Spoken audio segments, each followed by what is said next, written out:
안녕하세요. 잘 안녕하세요. 들리죠? 소리? 네, 네. 네.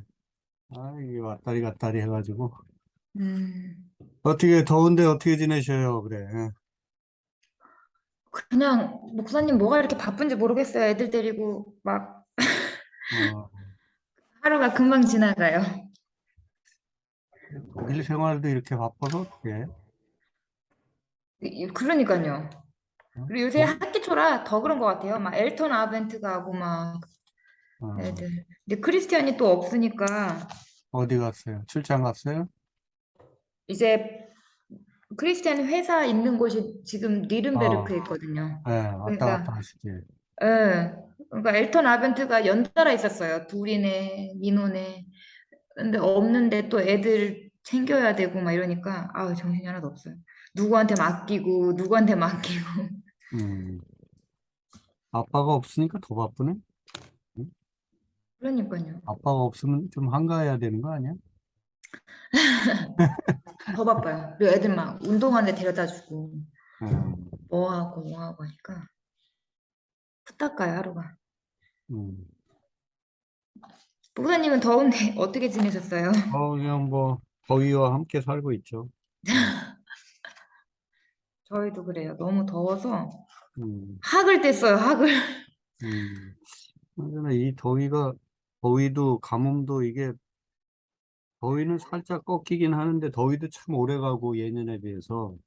가뭄이 음, 너무 오래 가서, 일이네. 당분간도 별 특별한 비 소식이 없는 것 같은데. 그러니까요. 라인 강바닥 다 드러나게 생겼네. 진짜 좀 배가, 심각한 것 같아요. 배가 거의 뭐, 한 3분의 1인가 5분의 1 수준으로밖에 못 다닌다잖아요, 지금도 벌써. 오늘 저기 규선 씨랑 효순 씨는 못 들어온다고 그러셨고, 은영 씨가 들어오실 수 있으려나? 그러게요. 아무 말이 대답이 아직 없어서. 없었는데, 그때 지난번에는 뭐 다음부터는가 열심히 들어올 수 있겠다고 그랬는데, 네. 이번에는 아무 말씀이 없으시네? 음, 들어오신다는 건지 못 들어온다는 건지. 음. 은영 씨만 확인되면 바로 시작해야 될 것 같은데. 제가 연락을 한번 해보겠습니다. 음.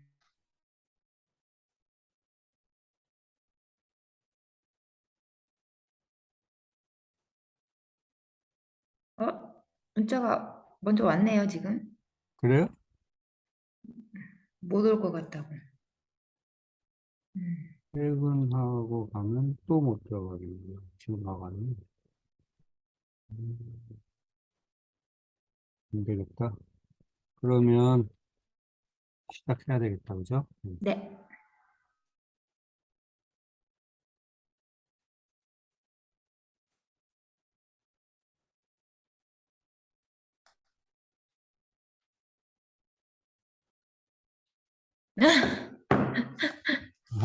예.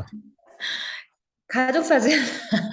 이게 나왔구나. 이게 어떻게, 어머, 어머. 이렇게 작았는데 이렇게 다 커가지고 성인이 됐어요. 그죠? 그럼요. 목사님도 너무 젊으세요. 어머, 어머, 사모님 좀 봐. 이렇게 청순하셨어. 아, 이런 때가 있었습니다. 근데 아이들이 둘 다 이때는 진짜 비슷하게 생겼네요.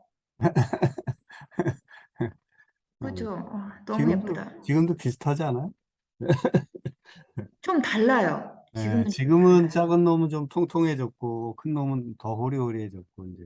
그런데, 어, 어머나. 이때 네, 한국이시죠, 목사님? 한국의 어디 무슨 수족관 앞에서 찍은 것 같은데, 네, 아, 어머, 북옥 사모님 하와이, 너무, 북옥 하와이인지, 부산 어디 그 아쿠아룸 같은데 앞인지, 하여간 어디선가 찍은 것 같아요. 음. 사모님 되게 미인이시다. 에, 지금은 그쵸? 좀, 지금은 좀 약간 맛이 갔다는 뜻으로 들리네요. 에이, 그렇진 않으세요. 네, 여기서 이렇게 곱게 이제 나이 드신 건데 너무 예쁘시네요. 와, 목사님이 대시하셨나? 맞아요. 제가 계속 쫓아다녔죠. 아, 그러셨어요? 네. 어, 아내는 만나고 얼마 안 돼가지고 도망가려고 그랬어요. 몇 번을 도망갔는지 몰라. 아, 그러니까 어떡해. 내가 싫은 게 아니라 내가 네. 이제 신학 대학원 다닐 때 만난 거거든요. 그러니까 이게 마이크. 그래서 제 마이크 소리 들려요? 네, 들려요. 그래서 당신은 좋아도 나는 목사의 아내가 될 수는 없다. 그래가지고 계속 아, 거절하고 음, 그래도 잘 근데 고민 될 것 같아요, 많이. 그래서 2년 연애했는데 한 몇 차례는 가서 다시 도망간 거 다시 모셔오고 또 도망가면 모셔오고 그랬죠. 음, 아, 그러셨구나. 그랬습니다. 아이고 사진이 얼굴이 나오던 게 어디로 갔어요?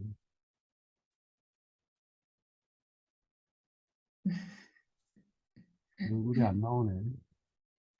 그죠? 이거 전체 화면으로 돌아오려면 어떻게 해야 되지? 어? 이거 지금 괜찮은데요, 목사님 그냥 프레젠테이션 누르시면 될 것 같아요.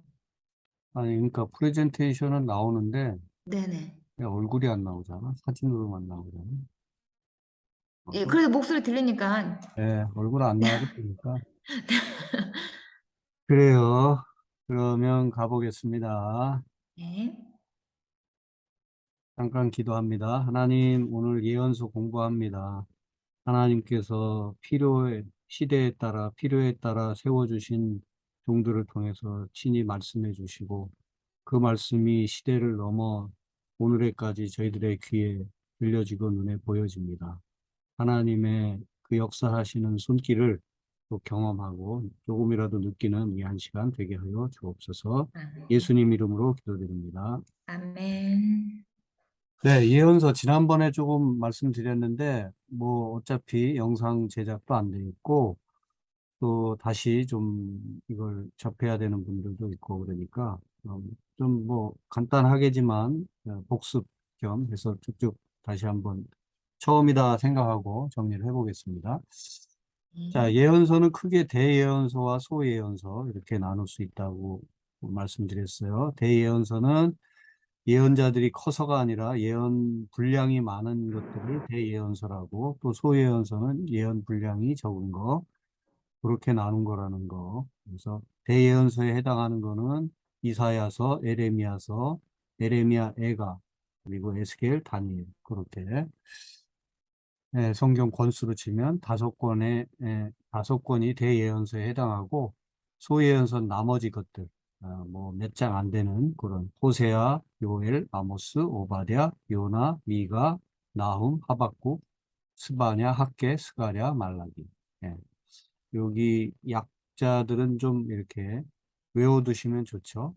네. 딱 보면 요게 뭘 말하는 건지 정도는 알 수 있어야 이제 성경을 읽거나 또 혹은 남들과의 대화에 또 혹은 책을 읽어갈 때 이렇게 약자로 써 있을 때 어려움이 없으셔야 됩니다. 아유, 이게 도대체 무슨 말입니까? 이제 이런 얘기하면 교회 많이 안 다녔구나. 성경 공부를 별로 하신 적이 없나 보구나. 이제 이런 이제 미천이 드러나는 그런 모습을 보일 수가 있습니다. 그래서 호 이렇게 써 있으면 이게 호세아의 약자이구나. 그럼 이게 요엘의 약자이구나. 이렇게 좀 아실 수 있으면 좋고, 소예언서는 이렇게 몇 장씩 안 되니까 구약 뒷부분에 이렇게 붙어 있는데, 어디쯤 위치해 있는지를 대강 그래도 알아서, 요, 미가서 뭐, 3장을 찾아보겠습니다. 그러면, 미가서 3장.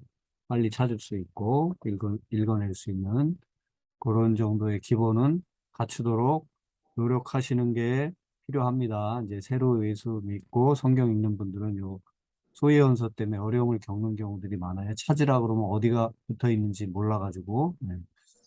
그래서 예언서, 대예언서와 소예언서로 분된다. 그런 거 말씀드렸고요. 자, 그러면 성경에서 말하는 예언자는 무엇인가? 한마디로 말하면 뭐 동쪽에 있는 대학으로 가야 또 서쪽에 있는 이 기업으로 가야 합격하고 뭐 거기서 일을 잘할 수 있다. 이런 거 얘기해 주는 그다음에 뭐 그 코 옆에 점이 있는 사람과 결혼해야 행복하게 잘 살 수 있다. 뭐 이런 거 뭐 그 미아리에 앉아 있는 점쟁이 같은 그런 뜻이 아닙니다. 성경의 예언자는 나비라고 해서 입이란 뜻의 나비. 그래서 하나님의 입을 대신하는 사람, 그게 예언자입니다. 그래서 미리 예자라기보다는 하나님의 말씀을 위탁받아서 위임받아서 그 말씀을 그 시대를 향하여 어, 전하는 사람. 그래서 대언자의 의미가 큽니다. 하나님 대신해서 말씀하는 자. 다만 그것이 어, 그 시대의 아픔 상황, 또 교회가 또 믿음의 사람들이 제대로 살아가지 못하는 것들을 지적하는 경우가 많기 때문에 그리고 앞으로 하나님이 어떻게 심판하시고 어떻게 손을 쓰실 거다 이런 얘기를 이 예언자들이 그 하나님의 마음을 대언하는 경우들이 많기 때문에 앞을 내다보는 듯한 그래서 어, 그런 예언으로 생각을 하는데 사실은 그 예자가 대언할 때 하는 그 뜻이지 미리 그 미래를 점치는 듯한 그런 뜻의 예언자가 아니라는 겁니다.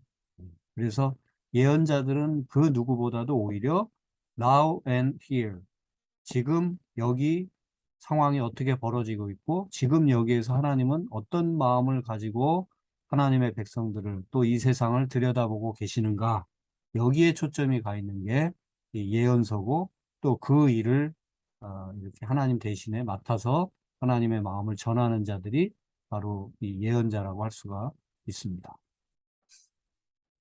그러다 보니까 하나님의 말씀을 그 시대에 대언해야 되다 보니까 좀 이렇게 과격한 행동, 좀 이해할 수 없는 행동을 하면서 예언을 하는 경우들이 많아요. 예언자들이. 네, 뭐 좌로 굴러 우로 굴러 막 바닥에서 굴러가면서 맨바닥에서 오랫동안 자면서 그렇게 예언을 하기도 하고 벌거벗고 뭐 멍에를 쥐고 가는 듯한 그런 퍼포먼스를 하면서 예언을 하기도 하고 네, 그러나 그런 이상한 행동들이 결코 그들이 광신자가 아니라 하나님의 메시지를 더 선명하게 전하기 위해서 자기 몸을 때로는 흙에 굴리기도 하고 어떤 고통스러운 일을 감당하고 또 수치스러운 일을 보여주면서까지도 그렇게 하나님의 마음을 전하려고 했던 그 자들이 예언자들이다. 특히 예언자들은 악에 민감한 사람들이에요. 하나님의 마음이 그렇잖아요. 하나님은 그렇게 악한 것들이 세상에 계속 흘러가고 진행될 때 하나님은 너무너무 힘들어 하십니다. 그래서 그 하나님의 그 악을 보고 힘들어하고 그 악을 걷어내고 어떻게든 좋은 세상을 만들어 가시려고 하는 하나님의 마음에 훨씬 더 가까이 가 있는 사람들이기 때문에 민감하게 에, 그 세태에 반응하고 그런 문제들을 지적하면서 하나님의 음성을 들려주려고 하는 자들이 예언자들입니다. 그렇기 때문에 이 예언자들은 어떤 한 개인이 예수 믿고 복 받고 구원받고 잘 살아라 이런 정도에 머무르지 않고 공동체, 그 사회 전반의 문제가 무엇인지 이런 거를 지적하는 경우가 많습니다. 네.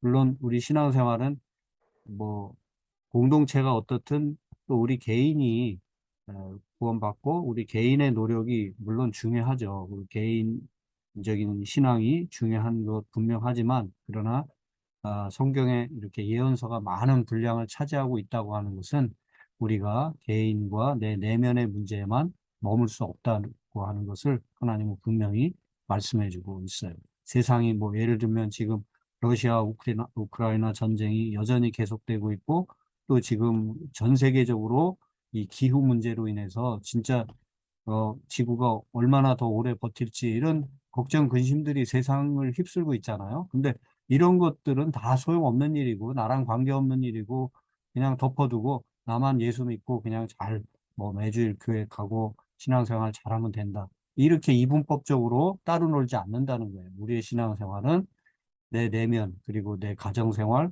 그리고 우리 사회생활, 그리고 전 지구촌의 이 환경 문제까지, 또 정의와 평화 문제, 이런 또 반전 문제, 이런 문제까지 다 해당되는 게 우리의 신앙의 영역이다 하는 것이 예언자들을 통해서 우리는 알 수 있는 거죠. 성경에 나오는 예언자들의 그 변화 단계를 보면 처음에는 하나님 앞에서 약간 1대1 형식으로 우리가 왜 신내림을 받았다 뭐 이러잖아요. 그런데 마치 그런 것처럼 하나님께서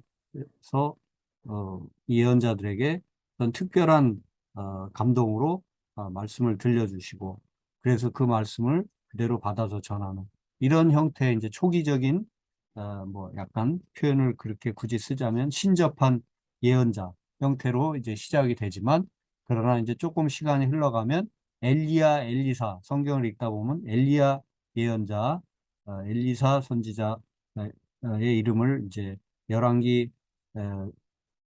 열왕기 하서에 가면 엘리야 엘리사의 이름이 열왕기 하 특별히 초반에 보면 엘리야 엘리사 얘기가 많이 나오거든요. 엘리야는 물론 열왕기 상부터 계속 등장하고 있지만요. 어쨌든 이 엘리야 엘리사 시대가 되면 예언자 학교라는 것이 생깁니다. 요즘으로 말하면 신학대학이 생긴 거예요. 그래서 예언자들이 그룹으로, 단체로 모여서 훈련받고 수련받는. 그래서 요즘으로 표현하자면 이 엘리야나 엘리사는 신학대학교 초대 총장이고 엘리야가, 엘리사가 그 바통을 이어받았으니까 뭐 2대 총장이 엘리사가 된다고 그렇게 표현할 수 있겠습니다. 그래서 예언자들이 개별적으로 활동을 시작하던 단계에서 이제 예언자 학교가 있어서 그룹으로 훈련받게 되는 과정이 생기게 되고, 그 다음에 이제 이때까지는 예언자들이 소위 광야에서, 들판에서, 제야에서 활동들을 했는데, 그 다음에는 이제 궁중 예언자, 왕이 있으면 그 왕 옆에 늘 이렇게 자문위원격으로 이 궁중에 예언자들이 이렇게 있게 되는 이제 그런 시대가 있고요. 그 다음에 조금 더 한 단계 건너가면은 이제 예언자들이 입으로만 예언하지 않고 글을 써서 그 예언을 남기게 되는데 이 문서 예언자들의 최초 문서 예언자들이 주전 8세기 BC 주전 8세기의 예언자들로 알려져 있는 아모스와 호세아, 아모스와 호세아 이 두 예언자들은 당대에 자기들이 예언을 했을 뿐만 아니라 아모스서, 호세아서라고 하는 성경에 예언서가 있잖아요. 그죠? 그래서 그 예언서 기록을 남김으로써 예언을 그 당시를 향해서도 했을 뿐만 아니라 후대 세대들을 향해서도 그 흔적을 남긴 그런 예언자들이 문서 예언자라고 할 수가 있습니다. 네. 그래서 예언자는 이런 변화 단계를 거친다. 이거 말씀드리고요. 당연히 그 성경에 나오는 그 대예언서들이든 소예언서들이든 다 문자로, 글자로 남아있는 거잖아요. 그러니까 이제 이 예언자들은 다 문서 예언자 그룹에 해당이 되는 거죠. 그러니까 당연히 최초의 문서 예언자들이 주전 8세기쯤에 활동한 예언자들이라 했으니까 성경에 나오는 예언서들의 그 기록, 시기는 대부분이 아니라 뭐 100%겠죠. 주전 8세기 그때부터 그 이후의 기록이라고 할 수 있겠죠. 그리고 각 그 예언서들의 기록 시기나 이런 것들은 이제 곧 표를 통해서 뭐 확인하겠습니다. 자, 예언자들의 메시지 주제는 이렇게 크게로 보면 한마디로 하면 하나님의 언약을 너희들이 떠났다. 하나님의 축복의 약속을 받은 백성들인데 그 축복의 약속에서 벗어났다.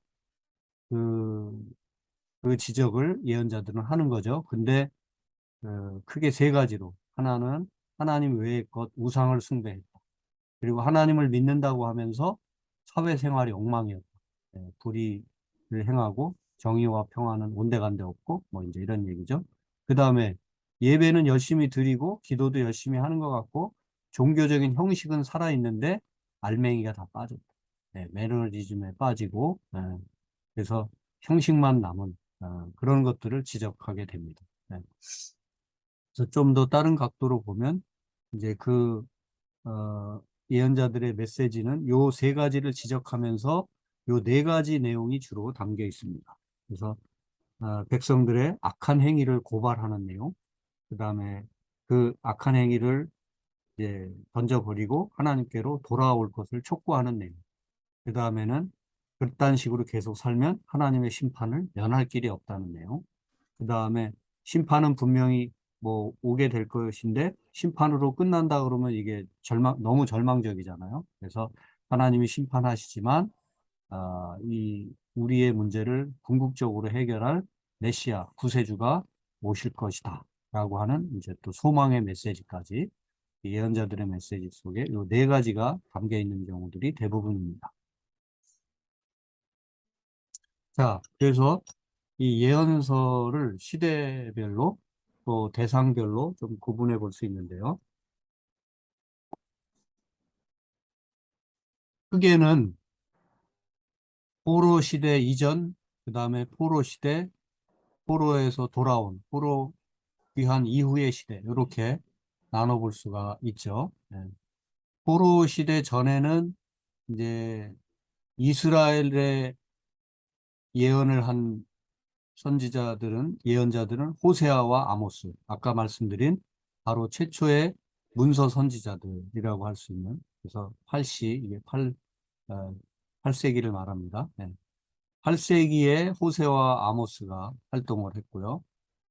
그, 자, 이스라엘은 지금 여기 말하는 이스라엘은 북이스라엘을 말합니다. 포로 시대 이전에 어, 사울, 다윗, 솔로몬 3대 왕이 있는 동안만 통일 왕국이었고 솔로몬 이후에 남쪽 르호보암과 북쪽 여로보암으로 남유다와 북이스라엘로 이렇게 남북 분열 시대가 열리잖아요. 그래서 여기에 말하는 이스라엘은 북이스라엘입니다. 이 북이스라엘을 향해서 호세아와 아모스가 예언을 했고요. 남쪽에 유다를 향해서는 여러 선지자들이, 제가 선지자, 예언자 이렇게 왔다 갔다 하면서 표현하는데 같은 말입니다. 선지자 혹은 예언자.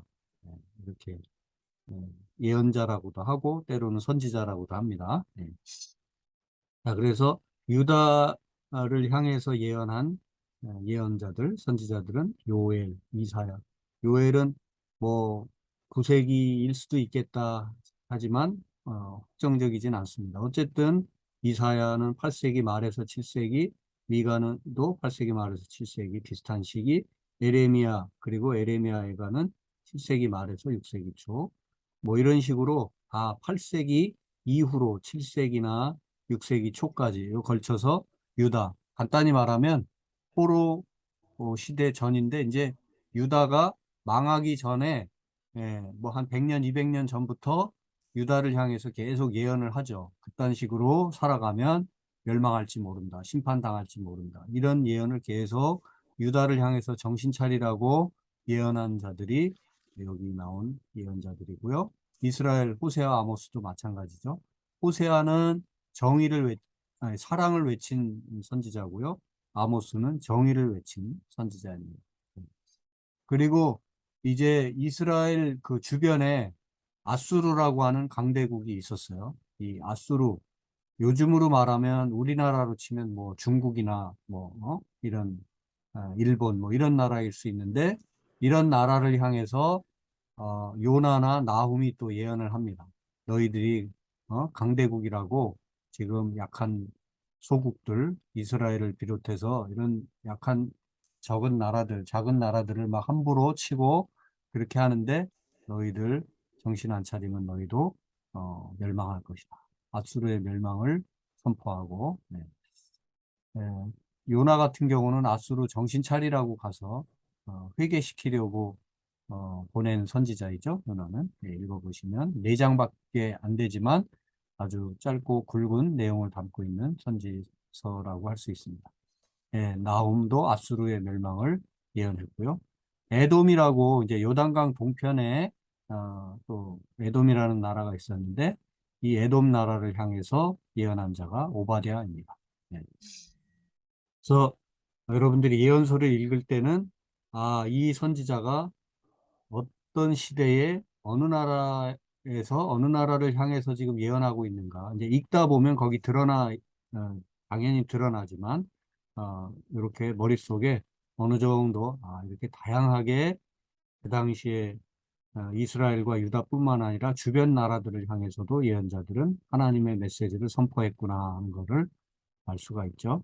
그 다음에 이제 포로 시대로 북이스라엘은 아수르에게 멸망하고 남유다는 바벨론에게 멸망하고 포로로 끌려가게 되죠. 그 포로 시대, 특히 포로 중 유다를 향해서 유다가 포로로 끌려가기 일보 직전에 이사야로부터 미가, 에레미야, 뭐 이런 스바냐, 하박국까지 이런 예언자들이 있었는데 이제 포로에 정작 끌려가서는 다니엘이나 에스겔이 포로지에서 하나님의 말씀을 받아서 선포하는 내용들이 다니엘, 에스겔에 담뿍 담겨 있죠. 그리고 이제 고생 하다가 포로에서 돌아왔는데 이제 나라를 다시 제대로 세워야 되잖아요. 소위 행정, 입법, 사법 이런 소위 정부가 바로 세워져야 되기도 하지만 무엇보다도 종교적으로, 영적으로 바로 서야 되는데 바로 그 일들을 위해서 부름받은 예언자들이 학개나 스가랴나 말라기였다는 거. 그래서 이제 우리가 포로에서 돌아왔으니 성전을 제대로 세워야 된다. 또 혹은 영적 어, 성전을 제대로 세워야 된다. 성벽을 제대로 세워야 된다. 이런 메시지들이 예를 들면 학계 같으면은 성벽을 재건하는 얘기인데 단지 벽돌을 잘 쌓자는 얘기가 아니죠. 성벽 재건을 위해서 힘쓰자라는 그 말은 결국은 우리가 영적으로 믿음의 성을 제대로 다시 쌓아야지만 된다 하는 이제 그런 하나님의 말씀을 대언한 자들입니다. 그래서 이 표를 좀 눈여겨보시고 여러 선지자들이 예언자들이 있었지만 이렇게 시대마다 필요에 따라서 선지자들이 활동을 했구나 이것을 마음속에 두시면 좋겠습니다. 여기서 그 포로 시대 전에 예, 이 예언자들이 벌써 사울, 다윗, 솔로몬 때만 해도 예언자들이 별로 그렇게 크게 어떤 그룹핑이 되거나 활동을 하거나 그런 일이 그렇게 많지 않잖아요. 다만 이제 다윗이 밧세바를 범하고 할 때 나단 선지자가 와서 하나님의 경고의 말씀을 전하기도 하고 뭐 이제 이런 내용들이 조금 나오는데 그때까지만 해도 이렇게까지 에, 예언자들이 아주 강력하게 활동을 하지는 않았는데 남북으로 북이스라엘과 남유다로 갈리게 되면서 결국 영적 지형도가 이렇게 중심이 흔들리게 되고 이렇게 되고 특히 북쪽 이스라엘에 하나님을 제대로 섬기지 않는 왕들이 계속 바통을 이어가고 또 여러 가지 쿠데타가 일어나면서 이제 소위 정권이 여러 차례 바뀌게 되는 이런 이제 혼란이 이제 거듭되고 그 다음에 주변에 아수르라든지 바벨론이라든지 신흥 강국들이 이렇게 주변 열강들이 이렇게 일어나게 될 때 하나님은 이 예언자들을 통해서 더 강력하게 말씀하신 것 같아요. 정신 차려야 된다. 언제 눈 감으면 포배가는 세상이다. 뭐 이제 하나님 그런 말씀하시지 않았지만 영적으로 예민하게 살아있지 않으면 언제 어떤 일을 당할지 모른다는 것을 곳곳에서 하나님의 예언자, 선지자들을 통해서 말씀해 주셨다는 것을 알 수가 있습니다. 그래서 어두운 시대에 에, 전쟁이 많거나 불의가 판치거나 그렇게 어떤 한마디로 열악하고 어두운 시대일수록 하나님은 예언자들을 많이 보내실 수밖에 없었다고 하는 거. 자, 하나의 표를 또 보면요. 이 분열 왕국과 예언자들. 그러니까 북이스라엘과 남유다로 솔로몬 이후에 제가 거듭 말씀드리죠. 성경을 읽다 보면 자꾸 헷갈리시기 때문에 제가 거듭 말씀드리는 겁니다. 솔로몬 이후에 그의 아들 르호보암을 때 르호보암 때에 여로보암이 갈라져 나가면서 북이스라엘이 되고 남쪽은 르호보암이 이제 계속 이어서 왕들이 계속 이어져 가죠. 남이조선 하듯이 때때로 제 목소리 들립니까? 네. 어, 우리 태조 이성계로부터 시작해서 마지막 그 고종 황제에 이르기까지 결국 이씨들이 다 했잖아요. 그죠? 그러니까 아들이 없으면 때때로 뭐 형제가 하나 한이 있어도 아니면 그 뭐 그 먼 친척 중에 찾아오더라도 이씨 중에서 했어요. 그래서 이씨 왕조 그렇게 말하죠. 그러니까 한 왕조라고 할 수 있는데 북쪽은 한 일곱 여덟 번 왕조가 바뀌게 됩니다. 그러니까 쿠데타가 어, 대여섯 번은 일어났다는 말이죠. 그래서 그 중에 대표적인 왕조가 오므리 왕조와 예후 왕조입니다. 북쪽에. 오므리 왕조의 대표적인 인물은 아합과 이세벨이고요. 예후 왕조는 이 여로보암, 북이스라엘의 최초 첫 왕이 여로보암인데 그 이름을 딸 정도로 여로보암 2세라고 할 정도로 북이스라엘의 북이스라엘 왕조의 최전성기를 누렸다고 할 수 있을 그러나 영적으로는 그렇지 않죠. 뭐 지경이 넓어지고 땅의 지경이 넓어지고 어떤 파워는 세졌을지 모르지만 영적으로는 혼탁하게 이를 데 없는. 그래서 이 오므리 왕조와 예후 왕조가 북이스라엘의 대표적인 어떤 왕조, 멸망 이전에 대표적인 왕조인데 바로 이때 엘리야와 엘리사 또 아모스, 호세아, 요나 이런 에, 선지자들, 예언자들이 강력하게 활동했다는 것을 알 수가 있습니다. 네. 그래서 북이스라엘 이 엘리야와 엘리사는 이 아합과 관련돼서 엘리야가 등장을 하죠. 그래서 북이스라엘이 영적으로 어두운 그 시대에 바로 이 들판의 광야의 선지 학교의 초대 총장이라고 할 수 있는 엘리야, 2대 총장 엘리사가 이때부터 활동을 시작했다고 하는 거. 그리고 이제 예후 왕조로 넘어가는데 이 왕조 시대에 호세아나 아모스가 이 북이스라엘에서 예언을 했다고 하는 거. 요나는 이제 그 북이스라엘 주변을 감싸고 있는 어, 이 아시리아, 아수르를 향해서 가서 이제 또 예언을 하고. 자, 그 다음에 이제 결국 북이스라엘은 아시리아에게 멸망을 하게 되죠. 음, 여기 요 표에 보면 열왕기상이 되게 예언자들이 등장하는 시작 부분이기 때문에 이 역사를 잘 아셔야 된다고 하는 뜻에서 여기 써놓은 겁니다. 열왕기상 1장에서부터 14장까지는 이제 남북이 갈리면서 어떤 식으로 세틀다운 하는지, 이제 남북 이스라엘이 어떻게 형성이 되는지, 그 다음에 이 대표적인 북이스라엘의 오므리 왕조와 예후 왕조가 어떻게 바통들을 이어가는지, 이게 핵심 몸통 부분인 거죠. 그래서 열왕기 상에서 열왕기 하 15장까지 여기에 모든 내용이 거의 담겨 있고, 열왕기 하 15장 이후에서 끝까지는 북이스라엘이 멸망하고 또 아수르에게 멸망한 이후에 이제 예언자들이 활동하게 되는 그런 내용들 만나게 되는 거죠. 자, 북이스라엘이 아수르에게 멸망하게 되면서부터는 이제 북이스라엘은 없으니까, 존재하지 않으니까 어떤 식으로 예언자들이 등장하냐면 남쪽에서 예언자들이 주로 활동을 하죠. 왜냐하면 남쪽에 유다 지역에서 활동하는 예언자들은 어디에 충격을 많이 먹었을까요?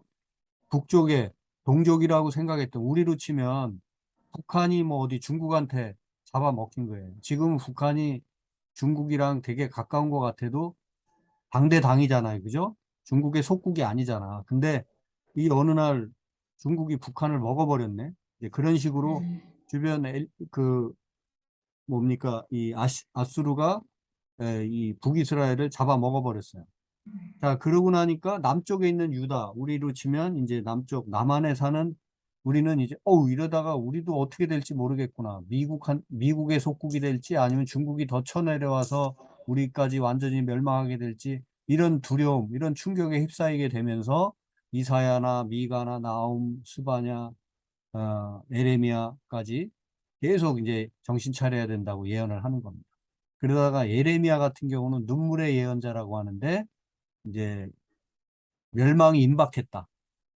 북쪽 이스라엘은 아수르에게 멸망했지만 우리는 이제 신흥독 강국 바벨론에게 아마가 아니라 거의 독일 말로 하면 바샤일리시 확실히 거의 확실히 멸망하게 될 거니까 차라리 우리는 멸망하지 않게 해주세요. 뭐 평화를 주세요. 이렇게 기도하기보다는 멸망할 거니까 포로지에 끌려가서 잘 버티고 잘 살다가 돌아와서 회복할 수 있게 해달라고 기도하는 게 차라리 지혜로운 기도일 거야라고까지 말씀했던 게 예레미야입니다.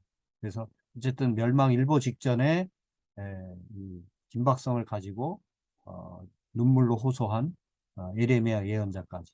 그래서 요 강대국들에게 괴롭힘을 당하고 또 급기야 바벨론에게 멸망당하기까지 요 사이에 많은 예언자들이 또 예언을 했다고 하는 거.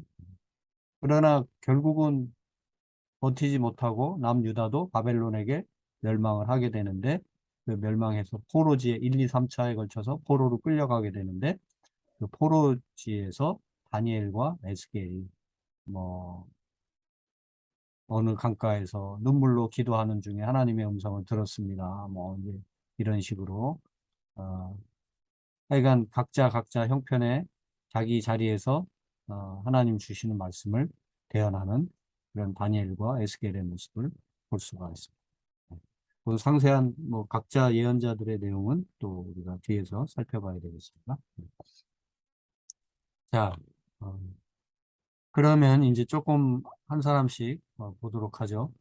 북쪽 이스라엘을 향한 외침. 네, 아모스와 호세아가 북이스라엘을 향해서 외쳤죠. 네, 주전 8세기 최초의 문서 예언자라고 했습니다. 네, 여기 나오는 숫자는 주전입니다. 주전을 뺐어요. 그러니까 760년에서 755년. 주전이니까 760년이 더 앞선 시대죠. 그죠? 790년은 주전 8세기 초고, 710년이라고 하면 주전 8세기 말입니다. 그렇게 이해하시면 됩니다. 그죠? 주전 8세기, 그러니까 중엽이라고 할 수 있겠죠? 760년에서 755년 이 무렵에 활동한 예언자. 그래서 이 예언서를 읽다 보면 드고아의 목자로 등장합니다. 이 아모스는 남쪽 이 드고아 지역의 일종의 목동으로 그냥 평범한 사람이었어요. 그런데 하나님의 어떤 강력한 권고로 네가 저쪽 북쪽 이스라엘로 가서 내가 전하는 메시지를 전해라. 너희들이 그렇게 엉망으로 정의를 다 쌈싸 먹고 불의를 행하면 심판을 받을 수밖에 없다. 그래서 정의의 선지자로 알려져 있는 이 아모스, 하나님의 이스라엘을 너희가 정의를 다 잃어버렸기 때문에 에, 너희를 심판하실 것이다라고 하는 강력한 그런 예언을 한 것이 아모스입니다. 대표적인 그의 메시지 중에 하나, 정의를 물같이, 공의를 하수와 같이 흘릴지어다. 이렇게 예언하죠. 네. 그래서 아모스는 특이하게 남쪽 지역에서 살았는데, 우리로 치면 어디죠? 뭐, 경기도, 뭐 어디, 뭐 서울 근방에서, 어, 시골에서, 이제, 목축업을 하고, 그렇게 살고 있었는데, 예,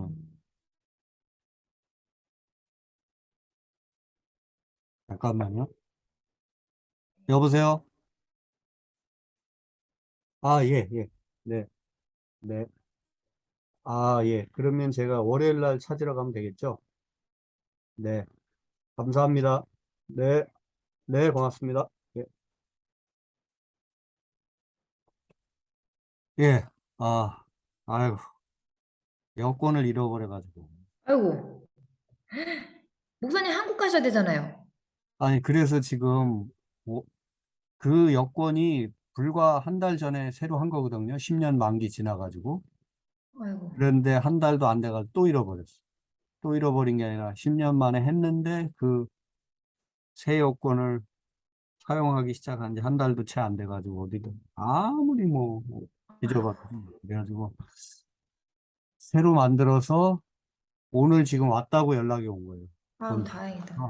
그래서 월요일 날 내가 찾으러 가겠다고 지금. 음. 에휴, 그렇습니다. 예. 그래서 이 아모스는 남쪽에서 예를 들면 뭐 어디 강원도 어디쯤 경기도 어디쯤 시골에서 목축업 뭐 양떼를 키우고 뭐 이제 이런 일을 이제 과수원을 하든 뭐 그러니까 이런 거를 하던 사람인데 갑자기 하나님의 음성이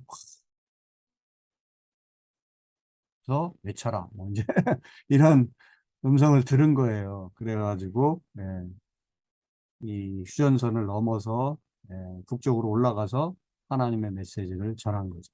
예.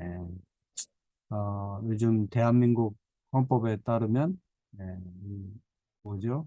국가보안법 위반자입니다. 예, 남쪽 사람인데 남유다 사람인데 북이스라엘로 가가지고 예언을 한 겁니다. 그 다음에 이제 아모스는 그렇게 정의가 다 어디로 가버렸냐, 이스라엘 정신 차려라 이렇게 정의의 선지자였다면 호세아는 사랑의 선지자입니다. 호세아는 그 호세아서 내용에 주로 어떤 거냐면, 음란한 아내가, 그러니까 소위 말해서 바람핀 아내가 자꾸 도망을 가는데, 호세아가 계속 가서 붙들어 와서 그 바람난 아내랑 결국 다시 삽니다. 그 얘기가, 여자들은 별로 듣기 기분 나쁘죠, 그죠? 남자가 바람난 게 아니라 어떻게 여자가 바람났는데 남자가 찾아왔네, 뭐 이제 이런 얘기인데, 어쨌든 이 음란한 아내 이야기를 통해서 하나님은 어떤 메시지를 주시고자 한 걸까요? 바로 이 북이스라엘이 음란한 아내라는 거예요. 하나님의 어떤 거룩한 신부로서의 그 포지션을 망각하고 그냥 딴 데로 다 지멋대로 하나님을 저버리고 가버려서 하나님은 그러나 지금도 북이스라엘을 사랑하시고 데려다가 자기 신부로 삼으시고 이렇게 사랑하시려고 한다는 그 메시지죠. 그래서 아모스가 정의의 선지자로 심판 경고했다면 호세아는 사랑의 선지자로 그래도 이제라도 돌아오거라. 나는 사랑으로 너를 품으련다 하는 그런 메시지가 호세아서에 담겨 있습니다. 자, 그 다음에 남유다를 향한 외침들, 예언자들을 조금씩 볼까요? 네. 이사야 선지자로부터 보면, 자, 아모스의 아들이라고 돼 있는데 여기 이 아모스는 지금 좀 전에 우리가 본 그 북이스라엘로 가서 정의를 외쳤던 그 아모스 선지자는 아닙니다. 다른 이름만 같은 동명이인입니다.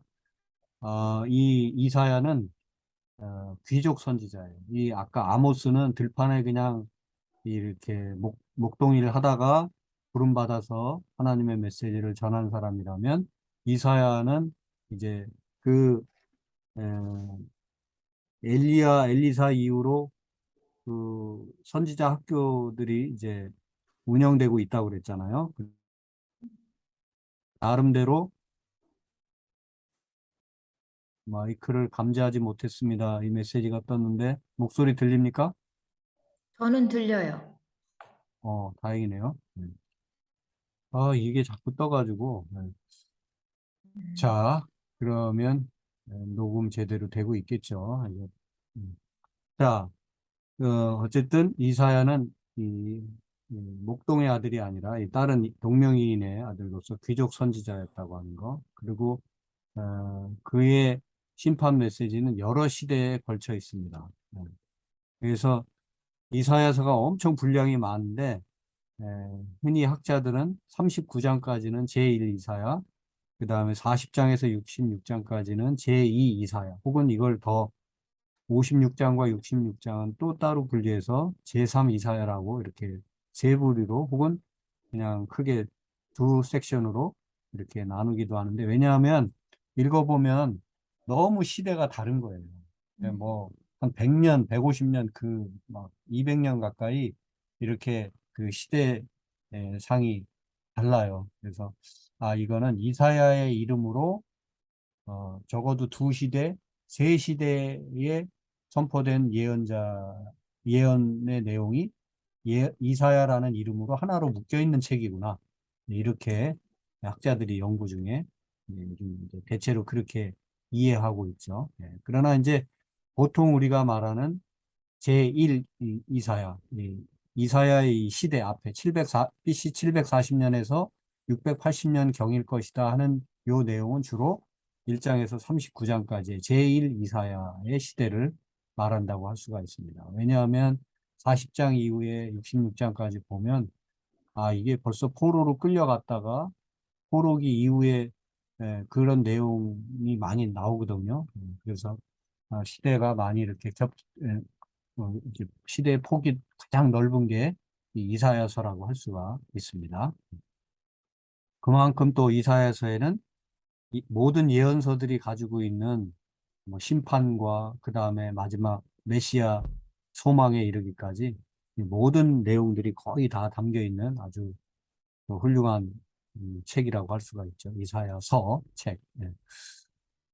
그 다음에 미가라는 선지자도 남유다를 향해서 외쳤습니다.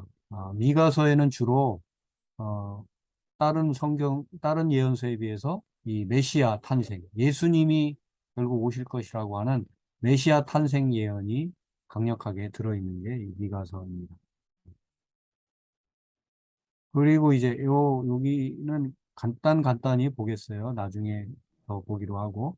하박국 선지자, 요거는 이 하박국서는 질문하는 선지자입니다. 하박국서는 보면은 어찌하여 하나님 이렇게 악이 지지 않고 악이 세상을 다스리는 겁니까? 하나님은 살아계시긴 한 겁니까? 이제 이런 질문. 그 소위 신정론이라고 하는데요. 우리 신학적인 좀 어려운 용어로 하면 하나님이 다스리는데 어떻게 세상이 이 모양이냐. 이런 질문을 사람들은 할 수 있잖아요. 바로 요 부분에 대한 답을 찾고, 답을 드리려고 하는 신학적 노력이 표현된 것이 신정론, 하나님이 다스린다 하는 것을 어떻게 이해할 것인가. 이 바로 신정론에 대해서 질문이 많았던 선지자가 하박국입니다.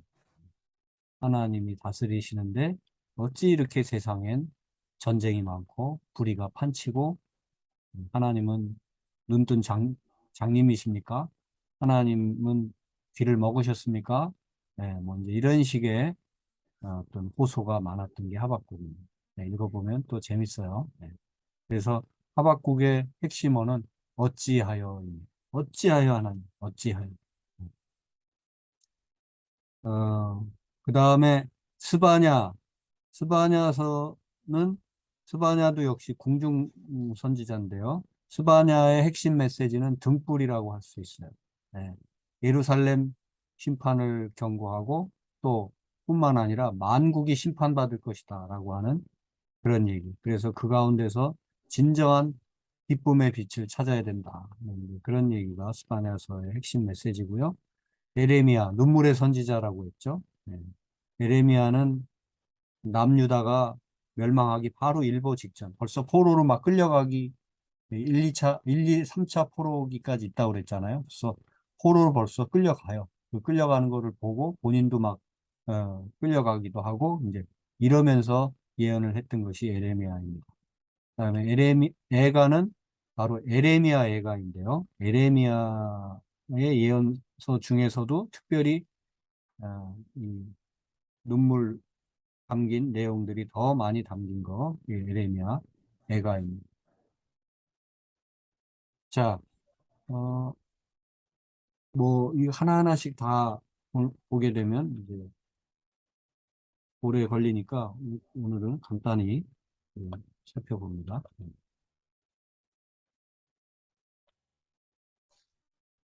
예, 남유다를 향한 외침. 그 다음에 이제 이방을 향한 예언자들을 또 좀 볼 수가 있겠죠. 예, 요나는 니느웨를 향해서 예언한 사람이고요. 예, 니느웨가 악하지만 니느웨도 부흥시켜야 된다는 게 하나님의 마음이었어요.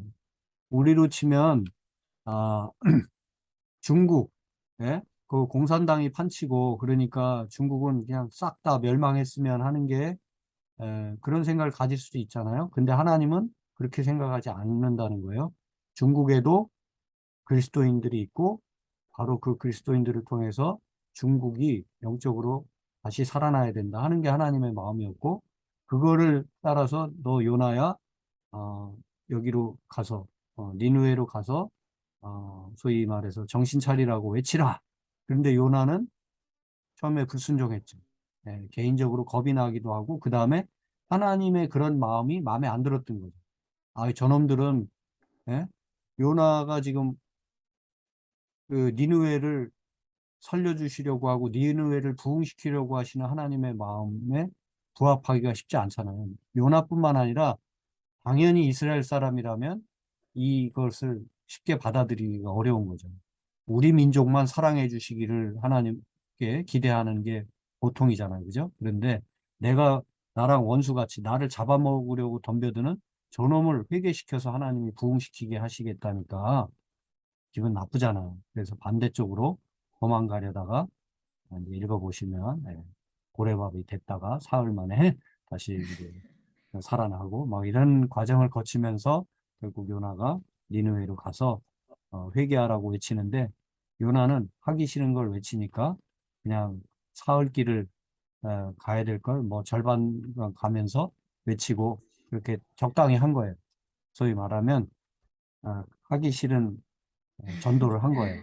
그런데 니네 사람들은 그냥 몇 마디 안 했는데 오 이상하게 막 정신 차리고 돌아와서 죄를 뒤집어 쓰고 막 왕으로부터 다 백성들이 다 그런 회개 운동을 벌이는 그런 놀라운 일이 이 요나서에 짧지만 그런 내용들이 등장합니다. 그래서 하나님은 얼마나 크신 분인가. 우리의 생각과 지략과 이런 것하고는 아주 전혀 거리가 먼 그런 큰 마음을, 큰 계획을 품고 계신 분이 하나님이라고 하는 거 알 수가 있고, 바로 이 요나서를 통해서 선교라고 하는 것이, 정말 큰 하나님의 마음을 이해하지 못하면 할 수 없는 것이구나. 내가 좋아하는 사람들에게 밥 한 끼 더 사주고 예수 믿으라 하고 이런 정도가 선교가 아니라 나에게 원수 같고 나를 쳐들어올 것 같은 그런 자들에게도 복음을 전해야 하는 것. 그래서 이 복음을 전한다고 하는 복음의 확장, 선교의 확장, 진정한 선교가 무엇인가를 또 잘 보여주는 책이 요나서라고도 할 수가 있습니다. 그 다음에 이 나훔, 나훔도 그 아수르의 수도인 니느웨를 향해서 예언을 하죠. 이제 나훔은 조금 더 다른 각도에서 니느웨가 멸망할 거다라고 하는 그런 예언. 조금 후기 시대잖아요. 요나보다는. 예. 그래서 사실은 이미 어, 이 아수르가 곧 멸망이 코앞에 와 있는 것을 다 이제 보면서 니느웨의 멸망을 예언하게 되고 결국 죄는 결국 자라서 죽음에 이를 수밖에 없다고 하는 것을 분명히 이 나훔 선지자를 통해서 하나님은 그 메시지를 전해주고 있는 거죠. 그 다음에 이제 주변 또 나라 에돔을 향해서 이스라엘과 유다를 향해서도 하나님은 심판의 그 봉을 휘두르시지만 에돔의 교만도 결코 좌시하지 않으신다. 에돔은 형제 국가이거든요. 이스라엘의 역사를 거슬러 올라가면 어, 에서의 후손들이니까 그 이제 형제 국가라고 할 수 있는데 형제가 아수르에게 주변 강국에게 멸망하는 것을 보면서 기뻐했단 말이죠.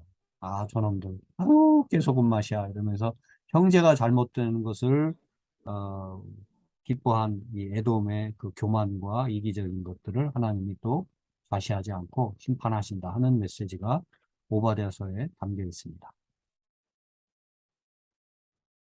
자, 그 다음에 포로지 이제 결국 북이스라엘은 아수르에게 멸망을 하고 남유다는 바벨론에게 멸망하게 되는데 그 바벨론 포로에 끌려가게 되어서 바벨론 포로지에서 이제 예언자들이 또 활동하게 되는데 그 대표적인 사람이 다니엘과 에스겔입니다. 예. 다니엘은 귀족 출신의 일종의 정치인이라고 할 수 있는데 다니엘서 읽어보시면 거기서 이제 어떤 고위직에 오르기까지 활동하는 것을 볼 수가 있습니다. 그 다니엘을 통해서 하나님이 말씀하시고 어, 에스겔을 통해서 에스겔은 부시의 아들이라고 성경에 나와 있는데 그 제사장 그룹이었다는 것을 알 수가 있어요. 이 포로지에는 대부분 이 인텔리겐차들이 많이 끌려갔습니다. 예. 그러니까 이들이 나라의 핵심이잖아요. 그러니까 이들을 끌고 가야지. 이들을 바벨론이 유대 땅에 그대로 놔두고 가면 언제 어떻게 다시 반역할지 모르니까 유대 땅에는 이제 보통 평민들은 다 놔두고 소위 정치인들이나 또 제사장 그룹 이런 그 소위 음, 뭐죠? 종교적으로나 정치적으로 리더십에 있는 사람들을 다 끌고 갔습니다. 네. 바로 그 중에 한 사람들이 다니엘과 에스겔입니다. 다니엘과 에스겔에서는 한번 여러분들이 또 하나하나 읽어가시면서 그 느낌을 가지시면 좋겠어요. 조금 더 나중에 상세히 살펴보겠습니다. 자, 그 다음에 포로에서 이제 돌아온 뒤의 예언자. 네. 포로에서 돌아온 뒤에는 이제 유다 나라를 다시 재건해야 되니까. 네. 그래서 학개, 스가랴, 말라기, 혹은 이 요엘이라는 선지자는 학자에 따라서 저 8세기, 주전 8세기, 9세기 초반의 예언자로 보기도 하고, 아니다. 주전 5세기, 4세기, 심지어 3세기, 2세기 훨씬 더 뒤로 나온 예언자다. 이렇게 보기도 합니다. 예. 어쨌든 학계 스가랴 말라기 요엘까지 한번 포로 귀환 후에 유대인들을 향해서 어떤 외침들이 있었는지 학계는 제일 포로 1세대라고 이제 막 돌아와서 중단된 성전 건축을 다시 하도록 그렇게 학계가 어, 얘기하죠. 네. 네. 그래서 성전 건축 재건에 에, 성전을 너희들의 집은 여기 학계에 보면 너희들의 집은 완벽한지 너희들의 집은 아주 그럴싸하게 잘 지어놓고 살면서 하나님의 집 성전은 왜 이 모양이냐? 그래서 성전을 우리가 제대로 세워야 된다. 성전이 재건되고 있었는데 그게 조금 하다가 사람들이 그걸 내려놓고 있었거든요. 그런데 그것을 학계가 안 된다. 다시 힘을 내서 우리가 성전 건축에 힘쓰자. 그 메시지를 계속 이네 번의 설교를 통해서 촉구했던 것이 학계입니다. 아까 제가 성벽이라고 그랬나요? 이 성전, 성전 재건을 메시지로 전하는 게 학계이고요. 그 다음에 이 스가랴. 스가랴는 포로 2세대라고 할 수가 있어요. 조금 더 나중에. 그러니까 이렇게 보면 돼요. 포로로 끌려갈 때 70년 만에 돌아오잖아요. 이제 최초로 1, 2, 3차로 갔으니까 마지막 3차로 끌려가게 그러니까 포로로 끌려갔을 때 아주 어린 시절에 에, 끌려간 그래서 어, 아직 포로에서 돌아올 때 어, 살아있 이제 나이는 많이 먹었겠지만 포로로 끌려갈 때도 경험했고 포로지에서 다시 돌아왔을 때 경험까지 가지고 있는 게 학계 선지자라면 스가랴는 포로 2세대라고 할 수가 있어요. 포로로 끌려갔는데 끌려간 아버지에게서 그 포로지에서 태어났다든지 아니면 포로지로 끌려갈 때 엄마 뱃속에 있어가지고 포로지에서 태어났는데 야 우리가 이렇게 하다가 여기서 와서 이렇게 개고생하면서 살아가고 있다. 우리는 반드시 우리 고국 땅으로 돌아가야 된다 하는 이런 메시지를 들으면서 자란 어린 시절을 그렇게 자란 사람이 스가랴고 학계는 벌써 어린 시절에 나라가 망해가는 것도 경험하고 끌려가는 것까지 경험했다가 뭐 할아버지쯤 돼가지고 이제 포로지에서 돌아온 그런 사람이 학계라고 할 수 있습니다.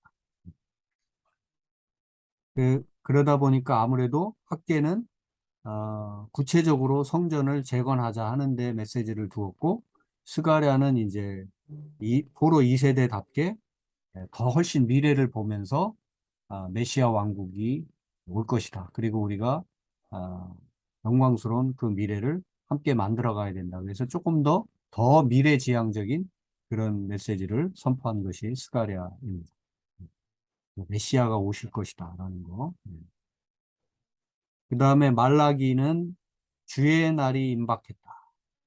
주의 날이 오기 전에 하나님 앞으로 돌아가야 된다. 음. 그래서 여기서 먼저 이 말라기 할 때 성경에 이 말라기가 또 구약의 끝자락에 붙어 있다 보니까 끝말자로 이해하는 사람들이 있어요. 네, 끝말자 아닙니다. 네, 그냥 이름이 말라키예요. 네. 네. 그래서 이게 성경 맨 마지막 장이니까 끝말의 기록인가 보다. 그거 아니고요. 네, 말라키, 나의 사자라고 하는 이름 뜻을 가진 말라키 선지자의 예언인데 우리가 사실상 끝을 다 보고 포로에서 돌아오지 않았느냐. 그런데 진짜 끝이 올 수 있다. 이제 막 이러면서 정신 차리고 여호와의 크고 두려운 날이 이르기 전에 우리가 정신 차리고 살아야 된다.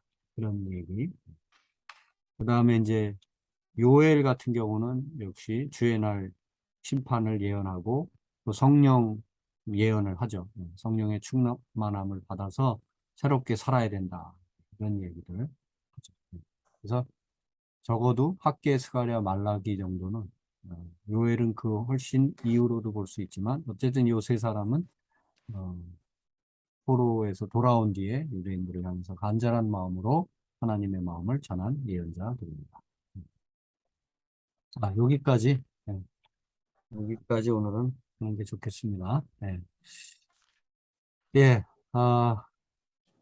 뭐, 혹시 질문 있으셔요? 아니면 하실 말씀? 없어요. 네. 뭐, 새로 깨닫거나 배운 거 있었어요? 그냥 이렇게 연도가 이렇게 정리가 되니까 예.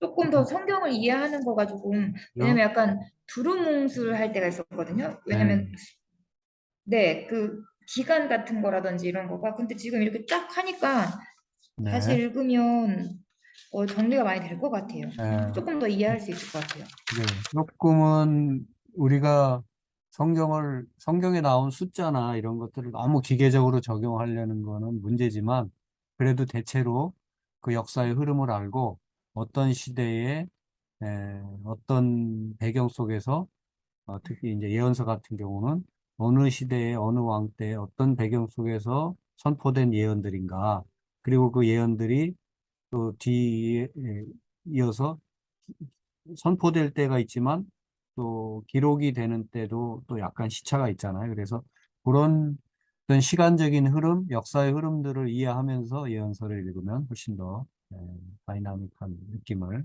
가질 수 있겠죠. 네, 그래요. 그래서 그런 최소한의 스크린을 우리가 가지고 성경을 읽어야 그 메시지가 분명해진다 하는 뜻에서 오늘도 예언서 개괄적으로지만 이렇게 한번 훑어보았습니다. 네. 자, 벌써 10시가 넘었네요. 네. 그러면 우리 다음 시간에는 제가 다음 주 목요일 날 이제 여기서 출발해서 9월 2일 날 한국에 도착해 있거든요. 네. 그러면 이제 어, 일단 여기 있을 때는 제가 저희 집, 이 고정된 사무실에서 이렇게 강의를 하고 이렇게 할 수 있었는데, 제가 한국 들어가서 이런 시간을 딱 지금 2주 간격으로 금요일 이렇게 했는데, 이거를 하기가 쉽지 않을 것 같아요. 네. 일단, 그래서 일단 8월은, 아니, 9월은 방학. 9월 방학하고, 그 다음에 아마 규선 씨가 9월 10일경인가 그 추석 전후로 출발해서 독일로 와가지고 한 두 주 정도 있다가 20 며칠 날 다시 한국으로 돌아오는 거로 그렇게 제가 알고 있거든요. 네. 순아 씨 한번 독일에 규선 씨 오면 잘 해줘요. 내가 없을 때 온다 그래가지고 서로 규선 바쁘셔가지고. 집사님 연락 주세요. 네. 그래가지고 내 대신 순아님께서 좀 규선 씨 네. 잘 돌봐드리고 그다음에 이제 예. 규선 씨가 한국으로 다시 이제 하순경에 돌아오게 되면 9월 하순이나 제가 10월 하순에 다시 돌아오니까 10월 중에는 한번 좀 규선 씨도 만나고 우리 가능하실런지 모르겠지만 효순 씨나 은영 씨도 한번 같이 시간을 맞춰서 가능하다면 한번 좀 커피 한 잔이라도 같이 대면해서 나눌 수 있었으면 좋겠고 아니면 시간이 괜찮으시면 진짜 어디 장소만 괜찮으면 제가 떠들어도 되는 곳이면 뭐 한 시간 정도 강의를 할 수도 있고 어쨌든 그래서 일단은 9월은 방학하는 거로 하고 10월 중에 모임을 어떻게 대면 모임을 일단 한국에서 시도를 해보고 순아 씨만 여기 독일에 있으니까 그죠? 예. 그래서 한국의 대면 모임을 한번 가능한지 시도를 해보고 그러면 그 대면 모임을 하면서 커피 타임이 될지 아니면 한 시간 강의가 가능할지 한번 타진을 해서 해보고 어, 뭐 강의가 현장에서 강의가 되더라도 또 그때는 거기도 녹음을 해서 이제 뭐죠? 예, 줌으로 또 연결을 해서 순아 씨는 또 이제 온라인으로 같이 참여를 할 수도 있고 그렇게 한번 그 얘기를 한번 좀 고민을 좀 나눠주시면 좋겠어요. 예. 네. 바쁘시면 뭐 할 수 없고 근데 어쨌든 제가 10월 28일 날 돌아오는데 10월 중에는 또 조금 시간을 서로 뭐 모르겠습니다. 한국에 들어가 보면 서로 막 바빠가지고 맞아. 친한 친구도 2번 보면 정말 많이 본 거고 대부분 1번 보고 뭐 이런 경우들이 많은데 2번, 3번 보는 친구들은 진짜 찐 친구들이라고 할 수 있어요. 그래서 한번 10월 중에 시도를 해보는 쪽으로 저는 말씀을 드려보고요. 어떻게 될지 모르니까 일단 9월 방학하도록 그렇게 하겠습니다. 네. 예, 카톡을 통해서 그런 내용들은 좀 네. 한번 나눠보시도록 하고요. 그러면 우리 순아님 기도해 주시고 마치겠습니다. 사랑의 하나님 감사합니다. 우리가 이 시간 각자의 자리에서 주님 앞에 나와서 함께 주님 주신 성경 말씀을 함께 알아가는 시간을 가졌습니다. 주님, 우리가 어느 곳에 있든지 주님께서 항상 눈동자같이 지켜주심을 믿습니다. 아멘. 우리 선자리에서 정말 주님 주시는 말씀 사모하면서 그렇게 또 오늘도 살아갈 수 있도록 주님 인도하여 주시옵소서.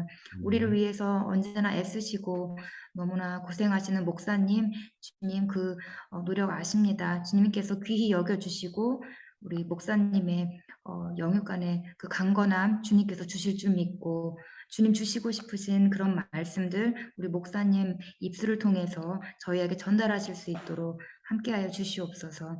주님, 아멘. 이 시간 함께 해주심을 너무나 감사드립니다. 앞으로도 정말 성령님 우리와 함께 계셔 주시길 바라며 감사드리며 예수님의 이름으로 기도드렸습니다. 아멘. 아멘. 네, 감사합니다. 고맙습니다. 네, 안녕히 더위에 계세요. 시원하게, 더워도 시원하게 잘 지내시고 건강하게. 네, 네. 다들 건강하게 지내세요. 마치겠습니다. 교회에서 뵐게요. 네, 주일날 봬요. 수고하셨습니다.